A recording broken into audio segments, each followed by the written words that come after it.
കേരളം കഴിഞ്ഞ ദിവസം സാക്ഷ്യം വഹിച്ച ആക്രമണം കേവലം ഒരു രാഷ്ട്രീയ പ്രതിഷേധമായിരുന്നില്ല, മറിച്ച് നിയമ നടപടികളെ അട്ടിമറിക്കാൻ ആസൂത്രണം ചെയ്ത ഒരു കലാപമായിരുന്നു.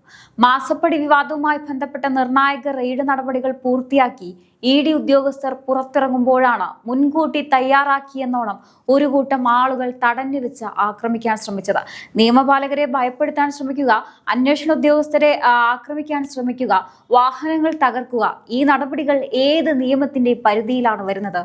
ഒരു വശത്ത് നീതിപീഠത്തെയും നിയമത്തെയും കുറിച്ച് സംസാരിക്കുന്നവർ, മറുവശത്ത് തെരുവിൽ കാണിക്കുന്നത് വധശ്രമത്തിന് സമാനമായ ഗുണ്ടാ വിളയാട്ടമാണ്.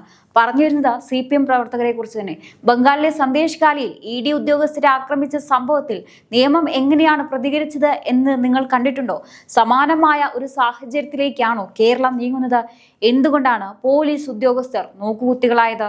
ഈ ആക്രമണത്തിന് പിന്നിലെ അജണ്ടകളും അതിന്റെ പ്രത്യാഘാതങ്ങളും നമ്മൾ ഇന്ന് വിശകലനം ചെയ്യുകയാണ്. റെയ്ഡ് നടന്നത് മാസപ്പടി വിവാദവുമായി ബന്ധപ്പെട്ട നിർണായക രേഖകൾ ശേഖരിക്കാൻ ലക്ഷ്യമിട്ടാണ്. നടപടികൾ പൂർത്തിയാക്കി മടങ്ങുന്ന ഉദ്യോഗസ്ഥരെ മുൻകൂട്ടി നിശ്ചയിച്ചതുപോലെ റോഡിൽ തടയുകയായിരുന്നു. വീഡിയോ ദൃശ്യങ്ങളിൽ നിന്ന് വ്യക്തമാകുന്നത് ഇതൊരു പ്രതിഷേധം എന്നതിലുപരി വാഹനത്തിന് നേരെ ആക്രമികൾ നടത്തിയത് വധശ്രമം തന്നെയായിരിക്കാം. ഹെൽമറ്റ് ഉപയോഗിച്ച് ചില്ലുകൾ തകർക്കുമ്പോൾ വാഹനത്തിനുള്ളിൽ ഉണ്ടായിരുന്ന ഉദ്യോഗസ്ഥരുടെ സുരക്ഷയെക്കുറിച്ച് ആ ആക്രമ സംഘം ഒട്ടും ചിന്തിച്ചിരുന്നില്ല. ഒരു മുൻ മുഖ്യമന്ത്രിയുടെ വസതിക്ക് സമീപം ഇത്തരമൊരു സംഭവം നടന്നിട്ടും നിയമപാലകർ കാഴ്ചക്കാരായി നിന്നത് വലിയൊരു ചോദ്യചിഹ്നമാണ്. കേരളത്തിന്റെ രാഷ്ട്രീയ ചരിത്രത്തിൽ അന്വേഷണ ഏജൻസികളെ ഇത്രത്തോളം രീതിയിൽ ആക്രമിച്ച മറ്റൊരു സംഭവം അടുത്ത കാലത്തൊന്നും ഉണ്ടായിട്ടില്ല. ഇനി ഈ സംഭവം വെറുമൊരു ക്രമസമാധാന പ്രശ്നമായി കാണാൻ കഴിയില്ല. ഒരു കേന്ദ്ര അന്വേഷണ ഏജൻസിയെ ഭയപ്പെടുത്താൻ ശ്രമിച്ചു എന്നത് വലിയ പ്രത്യാഘാതങ്ങൾ ഉണ്ടാക്കും. കല്ലെറിഞ്ഞവരുടെയും വാഹനം തകർത്തവരുടെയും CCTV ദൃശ്യങ്ങൾ ഇപ്പോൾ ഇ.ഡിയുടെയും കേന്ദ്ര ഏജൻസികളുടെയും കൈവശമുണ്ട്. സാങ്കേതിക വിദ്യയുടെ സഹായത്തോടെ ഓരോ ആക്രമിയുടെയും നീക്കങ്ങൾ ഇപ്പോൾ സ്കാനറിലാണ്. ഇവരെ തിരിച്ചറിഞ്ഞ് നടപടിയെടുക്കാൻ ഇ.ഡി. ഒരുങ്ങിക്കഴിഞ്ഞു. നിയമ നടപടികളിൽ നിന്നും ഈ ദൃശ്യങ്ങൾ ഉപയോഗിച്ച് ആർക്കും രക്ഷപ്പെടാൻ ഇനി കഴിയില്ല. ഞാൻ അവിടെ ഉണ്ടായിരുന്നില്ല എന്ന് പറഞ്ഞാൽ അത് നിങ്ങളുടെ തന്നെ മൊബൈൽ ലൊക്കേഷനും ദൃശ്യങ്ങളും സത്യം പറയും. തെളിവ് നശിപ്പിക്കാൻ ശ്രമിച്ചതിലൂടെ നിങ്ങൾ ജാമ്യം ലഭിക്കാനുള്ള അവസാന പഴുതും അടച്ചു കഴിഞ്ഞു. നിയമം ഇ.ഡി. വഴി നിങ്ങൾക്കൊരു പൂട്ട് വീഴ്ത്തി കഴിഞ്ഞു എന്ന് പറയുന്നതിൽ അതിശോക്തിയില്ല. 2024 ജനുവരിയിൽ പശ്ചിമ ബംഗാളിലെ സന്ദേശ് ഖാലിയിൽ റേഷൻ കുംഭകോണം അന്വേഷിക്കാൻ പോയ ഇ.ഡി. ഉദ്യോഗസ്ഥരെയും കേന്ദ്രസേനയെയും ക്രൂരമായ ആക്രമിച്ചൊരു സംഭവം ഉണ്ടായി. ആ കേസിലെ മുഖ്യപ്രതി ഷെയ്ഖ് ഷാജഹാനാണ്. എന്നാൽ അവിടെ സംഭവിച്ചത് എന്താണെന്ന് വെച്ചാൽ, ആ ആക്രമണം നടത്തിയ അന്ന് മുതൽ ഇന്ന് വരെ, അതായത് 2026 മാർച്ചിലും ഷാജഹാന് ജാമ്യം ലഭിച്ചിട്ടില്ല. കോടതികൾ തുടർച്ചയായി ജാമ്യം നിഷേധിക്കുകയാണ്. സാക്ഷികളെ സ്വാധീനിച്ചും തെളിവ് നശിപ്പിക്കുമെന്ന CBIയുടെ വാദം കോടതികൾ അപ്പാടെ അംഗീകരിച്ചു. അതേ അവസ്ഥയിലേക്കാണ് കേരളത്തിലെ ഈ പ്രതികളും നീങ്ങുന്നത്. ഇനി എന്തുകൊണ്ടാണ് ഇത് ബംഗാൾ മോഡൽ എന്ന് വിശേഷിപ്പിക്കുന്നത്? സന്ദേശ് ഖാലിയിൽ നിയമത്തെ വെല്ലുവിളിച്ചവരുടെ ഭാവി ഇന്ന് ജയിലിനുള്ളിലാണ്. അന്വേഷണ ഏജൻസികളെ ആക്രമിക്കുന്നത് കേവലം ഒരു തദ്ദേശീയ പ്രശ്നമല്ല, അത് രാജ്യദ്രോഹപരമായ ഒരു കുറ്റകൃത്യമായിട്ടാണ് നിയമം കാണുന്നത്. പാർട്ടിയുടെ പേര് പറഞ്ഞാൽ കേസിൽ നിന്ന് രക്ഷപ്പെടാമെന്ന് ആരെങ്കിലും വിശ്വസിക്കുന്നുണ്ടെങ്കിൽ അവർ വലിയൊരു വ്യാമോഹത്തിലാണ്. ബംഗാളിൽ നിയമം നടപ്പാക്കിയ അതേ വേഗതയിൽ തന്നെ ഇവിടെയും കാര്യങ്ങൾ നീങ്ങുന്നുണ്ട്. അന്വേഷണ ഏജൻസികൾക്ക് നേരെ കല്ലെറിഞ്ഞാൽ തിരിച്ചടിക്കുന്നത് നിയമമായിരിക്കും. ആ തിരിച്ചടിയിലെ പല അണികളും തകർന്നു പോകും. അന്ന് നേതാക്കൾ സുരക്ഷിതരാകാൻ വേണ്ടി നിങ്ങളെ തള്ളിപ്പറയുമെന്ന് ഉറപ്പാണ്. പ്രവർത്തകരുടെ ഈ നടപടിയെ CPM പാർട്ടി നേതൃത്വം എങ്ങനെ നോക്കിക്കാണുന്നു എന്നത് ഇനി വലിയൊരു ചോദ്യചിഹ്നമാണ്. ഒരു ജനാധിപത്യ സമൂഹത്തിൽ അന്വേഷണത്തെ ചോദ്യം ചെയ്യാൻ നിയമപരമായ വഴികളുണ്ട്. എന്നാൽ ആ വഴികൾ ഉപേക്ഷിച്ച് തെരുവിലെ ഗുണ്ടാ പണിയിലേക്ക് തിരിഞ്ഞത് എന്തിനാണ്? ഇത് CPM പാർട്ടിയുടെ അറിവോടെയാണോ, അതോ അണികൾ സ്വയം കൈവിട്ടതാണോ? കേരളത്തിന്റെ രാഷ്ട്രീയ പാരമ്പര്യത്തിന് ഒട്ടും യോജിക്കാത്ത ഈ നടപടി കേരളീയ സമൂഹത്തെ ഞെട്ടിച്ചിരിക്കുകയാണ്. കേസ് CBI ഏറ്റെടുക്കാനുള്ള സാധ്യതകൾ തള്ളിക്കളയാനാവില്ല. അന്വേഷണം അട്ടിമറിക്കാൻ ശ്രമിച്ചാൽ അത് കൂടുതൽ കുരുക്കിലേക്ക് നയിക്കും. നിയമം നിയമത്തിന്റെ വഴിക്ക് തന്നെ നീങ്ങും. നിയമത്തെ ആര് വെല്ലുവിളിച്ചാലും അവർക്ക് ശിക്ഷ ഉറപ്പാക്കുമെന്നതിന്റെ ഉദാഹരണമായിരിക്കും ഈ കേസിലെ വരാനിരിക്കുന്ന നടപടികൾ. സ്വന്തം നാടിന്റെ അന്തസ് കളഞ്ഞ് നിയമത്തെ വെല്ലുവിളിക്കുന്ന ഈ ആക്രമ രാഷ്ട്രീയം ഇനിയെങ്കിലും ഉപേക്ഷിക്കാൻ അണികൾ തയ്യാറായെങ്കിൽ അവർക്ക് തന്നെ നന്ന്. അല്ലാത്ത പക്ഷം ഇനി വരാനിരിക്കുന്നത് വലിയൊരു പതനം തന്നെ ആയിരിക്കും. ഇനി നിയമം ഉറങ്ങുന്നില്ലെന്ന് തെളിയിക്കുന്നതാണ് ഇപ്പോൾ പുറത്തു വരുന്ന വാർത്തകൾ. ആക്രമണം നടന്നതിന്റെ തൊട്ടു പിന്നാലെ തന്നെ ED കൈമാറിയ കൃത്യമായ തെളിവുകളുടെ അടിസ്ഥാനത്തിൽ പ്രതികളെ അറസ്റ്റ് ചെയ്തു തുടങ്ങി.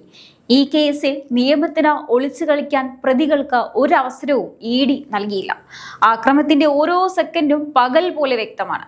CCTV ദൃശ്യങ്ങൾക്കപ്പുറം സംഭവ സ്ഥലത്തുണ്ടായിരുന്ന മാധ്യമപ്രവർത്തകരുടെ ക്യാമറകളിൽ പതിഞ്ഞ ദൃശ്യങ്ങൾ ഇന്ന് EDക്ക് ഏറ്റവും വലിയ തെളിവുകളായി മാറിയിരിക്കുകയാണ്. ഓരോ ആക്രമിയുടെയും മുഖം ആ ദൃശ്യങ്ങളിൽ നിന്ന് വ്യക്തമായി തിരിച്ചറിഞ്ഞു കഴിഞ്ഞു. വെറുമൊരു പ്രതിഷേധമായി ഇതിനെ മാറ്റിമറിക്കാൻ പ്രതിഭാഗം ശ്രമിക്കുമെങ്കിലും മാധ്യമ ദൃശ്യങ്ങൾ ആ കള്ളം പൊളിച്ചു. കല്ലെറിഞ്ഞവരും ഹെൽമറ്റ് കൊണ്ട് ആക്രമിച്ചവരും ഇപ്പോൾ നിയമത്തിന്റെ പിടിയിലാണ്. ഇനിയും നിരവധി പേരുടെ അറസ്റ്റ് വരാനിരിക്കുന്നതേ ഉണ്ടാവുകയുള്ളൂ. ഈ ചോദ്യം നമ്മൾ ചോദിച്ചേ തീരും. ഒരു കേന്ദ്ര ഏജൻസിയെ, അതും കേന്ദ്രസേനയുടെ സുരക്ഷയുള്ള ഉദ്യോഗസ്ഥരെ ആക്രമിക്കാൻ മാത്രം ധൈര്യം ഈ പ്രവർത്തകർക്ക് എവിടെ നിന്ന് കിട്ടി? ഉത്തരം ലളിതമാണ്. ഭരണത്തിന്റെ തണലിൽ തങ്ങൾ എന്തും ചെയ്താൽ രക്ഷപ്പെടുമെന്ന അമിതമായ വിശ്വാസം. പോലീസിനെ കൊണ്ട് തങ്ങൾക്ക് അനുകൂലമായി കാര്യങ്ങൾ ചെയ്യിക്കാൻ കഴിയുമെന്ന ധാരണയും പാർട്ടിയുടെ പരമോന്നത നേതാക്കളുടെ മൗനാനുവാദവുമാണ് ഇവരെ ഇത്രത്തോളം ആക്രമണകാരികളാക്കുന്നത്. നിയമത്തെക്കാൾ വലുതാണ് തങ്ങളുടെ പാർട്ടി എന്ന് വിശ്വസിക്കുന്നവർ. പക്ഷേ ഒന്നോർക്കുക, നിയമം അതിന്റെ വഴിക്ക് വരുമ്പോൾ ഈ ഭരണത്തിന്റെ തണലൊന്നും നിങ്ങളെ സംരക്ഷിക്കാൻ പോകുന്നില്ല. ഇന്ത്യൻ ഭരണഘടനയെക്കാളും നിയമത്തെക്കാളും വലുതാണ് തങ്ങളുടെ പാർട്ടി എന്ന് വിശ്വസിക്കുന്ന ഒരു കൂട്ടം അണികളുണ്ട് ഇവിടെ. കേന്ദ്ര ഏജൻസികളെ ഒരു രാഷ്ട്രീയ ശത്രുവായി മാത്രം കാണുന്നതുകൊണ്ട് അവർക്കെതിരെ എന്ത് ആക്രമണം നടത്തിയാലും അത് രാഷ്ട്രീയ സമരമായി മാറും എന്ന ചിന്തയാണ് ഇവർക്കുള്ളത്. പക്ഷേ അവർ മറന്നു പോകുന്ന ഒരു കാര്യമുണ്ട്. രാജ്യത്തിന്റെ നിയമം ആർക്കു മുന്നിലും കുനിയുന്നതല്ല. ഒരു ജനാധിപത്യ രാജ്യത്ത് വിയോജിപ്പുകൾ അറിയിക്കാൻ ഭരണഘടന നൽകുന്ന വഴികളുണ്ട്. സത്യാഗ്രഹം ചെയ്യാം, കോടതിയിൽ പോകാം, നിയമ നടപടികളെ നിയമപരമായി നേരിടാം. എന്നിട്ടും എന്തിനാണ് ഈ ഗുണ്ടാപ്പണി? ജനാധിപത്യത്തിന് നേരെയുള്ള ഈ വെല്ലുവിളി കേരളം പോലെ വിദ്യാസമ്പന്നമായ ഒരു സമൂഹം കണ്ടില്ലെന്ന് നടിക്കണം. ഉദ്യോഗസ്ഥരെ തല്ലിയാൽ ഫയലുകൾ ഇല്ലാതാകുമെന്ന് കരുതുന്നവർ ഈ 2026 ഈ ഡിജിറ്റൽ യുഗത്തിൽ ജീവിക്കാൻ യോഗ്യരാണ്. അന്ന് അവിടെ ഉണ്ടായിരുന്ന പോലീസിന്റെ മനോഭാവം എന്തായിരുന്നു? ഒരു കേന്ദ്ര ഏജൻസിക്ക് നേരെ ആക്രമണം നടക്കുമ്പോൾ നോക്കുകുത്തിയായി മാറി നിന്ന പോലീസിന്റെ അവസ്ഥയാണോ അതോ ഇതൊരു ഒത്തുകളിയാണോ? ഇനി ഈ കേസ് എങ്ങാനും CBI ഏറ്റെടുത്താൽ കാര്യങ്ങൾ ഇനിയും മാറും. ഈ ഗുണ്ടാ രാഷ്ട്രീയം ഇനി കേരളത്തിൽ ചിലവാകില്ല. നിയമത്തിന് മുന്നിൽ ആരും വലിയവരല്ല. തെറ്റ് ചെയ്താൽ അതിന്റെ ഫലം അനുഭവിക്കും. ഇത് EDയെ തൊട്ടുകളിച്ചവരോടുള്ള ഒരു മുന്നറിയിപ്പായിരിക്കാം. വരാനിരിക്കുന്നത് വലിയ പണിയായിരിക്കും. ഇനി ഇതിനെയൊക്കെ അപ്പുറം ഒരു കാര്യം കൂടി ഗൗരവമായി ചിന്തിക്കേണ്ടതുണ്ട്. റെയ്ഡ് കഴിഞ്ഞ് മടങ്ങുന്ന അന്വേഷണ ഉദ്യോഗസ്ഥരെ തടയുക എന്നത് ഒരു രാഷ്ട്രീയ സമരമല്ല, മറിച്ച് നിയമവാഴ്ചയ്ക്ക് നേരെ വെച്ചു നീട്ടിയ ഒരു വെല്ലുവിളിയാണ്. ED ഉദ്യോഗസ്ഥരെയും കേന്ദ്രസേനയെയും കല്ലെറിഞ്ഞ് ഓടിക്കാമെന്ന് കരുതിയ ആ അഹങ്കാരം കേരളത്തിലെ രാഷ്ട്രീയ നേതൃത്വം അണികൾക്ക് നൽകുന്ന തെറ്റായ സന്ദേശത്തിന്റെ ബാക്കിപത്രമാണ്. ഈ സംഭവം നമ്മുടെ നാടിന് വരുത്തിവെച്ച നാണക്കേട് ചെറുതല്ല. പുറത്തു നിന്നുള്ളവർ കേരളത്തെ നോക്കി പരിഹസിക്കുന്നത് സാംസ്കാരിക കേരളം എന്ന് നമ്മൾ സ്വയം വിളിക്കുന്ന ഈ നാട് ജനാധിപത്യപരമായ മര്യാദകൾ പോലും ലംഘിക്കുന്ന ഗുണ്ടാ സംഘങ്ങളുടെ താവളമായി മാറി എന്നതുകൊണ്ടാണ്. അന്വേഷണങ്ങളെ ഭയപ്പെടുന്നത് എന്തിനാണ്? നിയമത്തിന്റെ മുന്നിൽ സത്യസന്ധമായ പ്രതിരോധം തീർക്കുന്നതിന് പകരം തെരുവിൽ ആക്രമണം അഴിച്ചുവിട്ട് ഉദ്യോഗസ്ഥരെ ഭയപ്പെടുത്താൻ നോക്കുന്നത് കുറ്റം ചെയ്തവർക്ക് മാത്രമേ ഇത്തരം ഭയമുണ്ടാകും എന്നതിന്റെ ഏറ്റവും വലിയ തെളിവാണ്. CCTV ദൃശ്യങ്ങൾ പച്ചയ്ക്ക് വിളിച്ചു പറയുന്നതും അതുതന്നെയാണ്. ഓരോ ആക്രമിയുടെയും മുഖം ആ ദൃശ്യങ്ങളിൽ പതിഞ്ഞിട്ടുണ്ട്. അണികൾ ആക്രമണം കാണിക്കുമ്പോൾ നോക്കുകുത്തികളായി മാറി നിൽക്കാൻ വിധിക്കപ്പെട്ട ഒരു പോലീസ് സംവിധാനമായി കേരളം അധംപതിച്ചു എന്നത് ജനാധിപത്യത്തിന് തന്നെ അപമാനമല്ലേ? കേന്ദ്ര ഏജൻസിയെ പോലും കല്ലെറിഞ്ഞിട്ട് അത് കേവലം ഒരു തർക്കമായി ഒതുക്കാൻ ശ്രമിക്കുന്നവർ മറന്നുപോകുന്ന ഒരു കാര്യമുണ്ട്. നിയമം പതുക്കെയാണെങ്കിലും അതിൻ്റെതായ വേഗത്തിൽ സഞ്ചരിക്കുന്നുണ്ട്. എന്തായാലും ഇനി കേരളത്തിൽ എന്താണ് സംഭവിക്കാൻ പോകുന്നതെന്ന് നമുക്ക് കണ്ടു തന്നെ അറിയാം. ഈ ഒരു വിഷയത്തിൽ നിങ്ങളുടെ അഭിപ്രായങ്ങൾ തീർച്ചയായിട്ടും കമന്റ് ബോക്സിൽ രേഖപ്പെടുത്തുക. മറ്റൊരു വിഷയമായി വീണ്ടും കാണാം. നന്ദി.